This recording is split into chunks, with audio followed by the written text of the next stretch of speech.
तो देखिए, जैसा कि हमने पिछले वीडियो में शियर फोर्स और बेंडिंग मोमेंट के बारे में पढ़ा था, तो आज उसका हमें एग्जांपल एक देखना है। यहाँ पर एक बीम हमने ले लिया, बीम, और यहाँ पर W एक कंसनट्रेटेड लोड काम कर रहा है, तो यहाँ पर इसका रिएक्शन फोर्स W/2 काम करेगा, यहाँ पर इसका W/2 काम करेगा। इसकी जो पूरी लेंथ दी गई है वो है L। इसका आपको शियर फोर्स डायग्राम SFD कह सकते हो और बेंडिंग मोमेंट डायग्राम दोनों आपको बनाना है, ठीक है। तो शियर फोर्स डायग्राम के लिए कैसे बनाएंगे, यहाँ पर पहले तो हम यहाँ पर एक लाइन ड्रॉ कर लेते हैं, ठीक है, और यहाँ पर इस पॉइंट को नाम दे देते हैं A, B और ये C। तो यहाँ से हम लोग B से स्टार्ट करते हैं, राइट साइड से।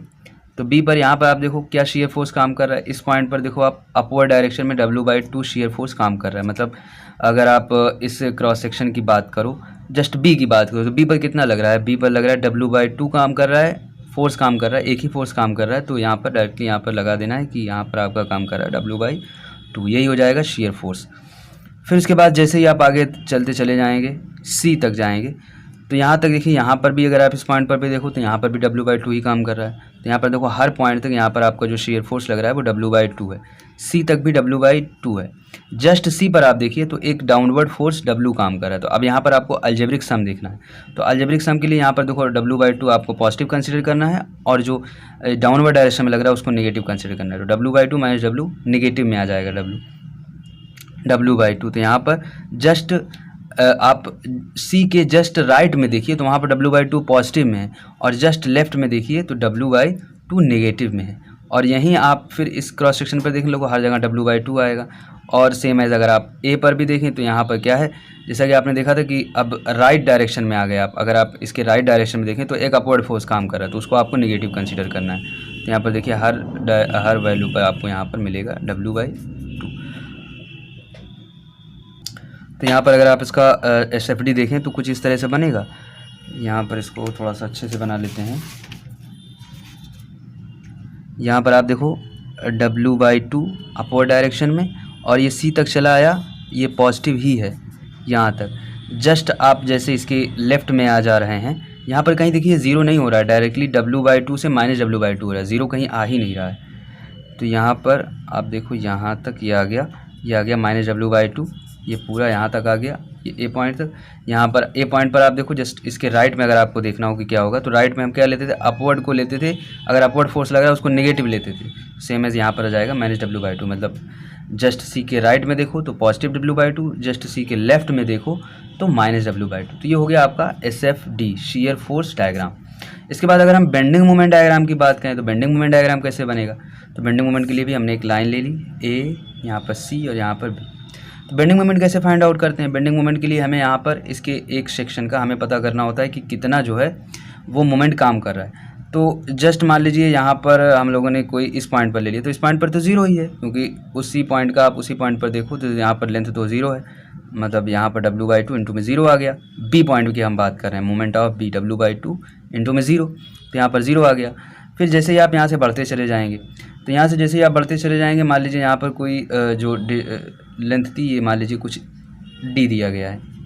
तो अब यहाँ पर मोमेंट क्या आएगा, W/2 इंटू में BD, और ये एंटी क्लॉक में आएगा तो पॉजिटिव आएगा, मतलब अब जाएगा तो पॉजिटिव ही जाएगा। तो यहाँ पर मान लो BD कुछ L/2 से तो छोटी ही लेंथ होगी, ये L/2 है तो L/2 से छोटी होगी। यहाँ पर कुछ आया W/2 इंटू में BD।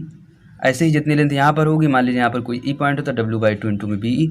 तो अब आप इस लाइन को आप मिला दो। और C पर कितना आएगा, C पर देखिए जस्ट C पर अभी आप इसको कंसीडर नहीं कर रहे हैं, जस्ट C पर भी हम लोग देखेंगे क्या आएगा। तो यहाँ पर अगर आप देखो जस्ट C पर तो W/2 इंटू में L/2, तो क्या आ जाएगा WL/4। यहाँ पर WL/4, यहाँ पर आया WL/4 यहाँ तक। और उसके बाद जैसे ही आप यहाँ पर आने लग जाओ, यहाँ पर आपको मान लो फाइंड आउट करना है कि क्या होगा। और C पर भी आप देखो तो C पर W ही काम कर रहा है, तो इसका तो जो है इफेक्ट ज़ीरो हो जाएगा। W इंटू में ज़ीरो लिखोगे आप, लेकिन W/2 इंटू में क्या लिखोगे आप कि W/2 इंटू में जो लेंथ है यहाँ पर जो मोमेंट आपको निकालना है। जैसे आप WC पर मोमेंट आप C पॉइंट पर देख रहे हैं क्या आएगा, तो मोमेंट C पर देखने के लिए यहाँ पर देखिए C पर तो एक फोर्स काम ही कर रहा है, तो W इंटू में ज़ीरो हो गया, ये तो डिस्टेंस ज़ीरो है इसकी परपेंडिकुलर।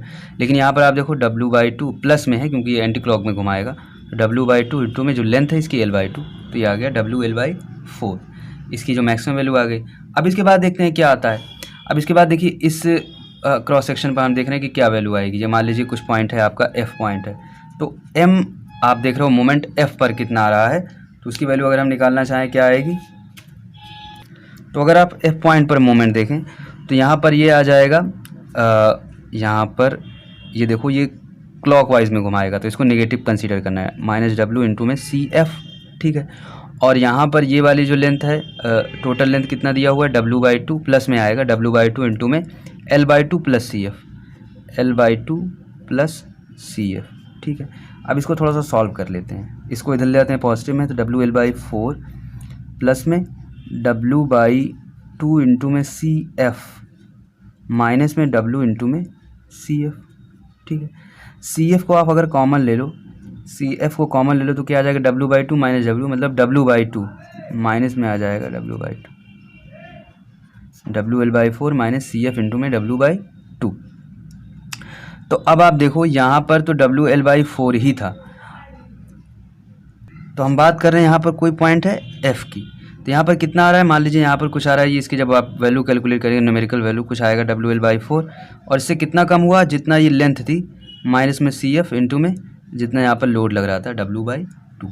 अगर आप इसके देखो थोड़ा न्यूमेरिकल वैल्यू देखना चाहते हैं तो यहाँ पर मान लीजिए L की वैल्यू 10 मीटर है, और यहाँ पर आप जो डिस्टेंस देख रहे थे, यहाँ पर मान लीजिए ये वाला जो क्रॉस सेक्शन है इसके इस साइड में और इसके इस साइड में दोनों लेंथ जो है सेम है।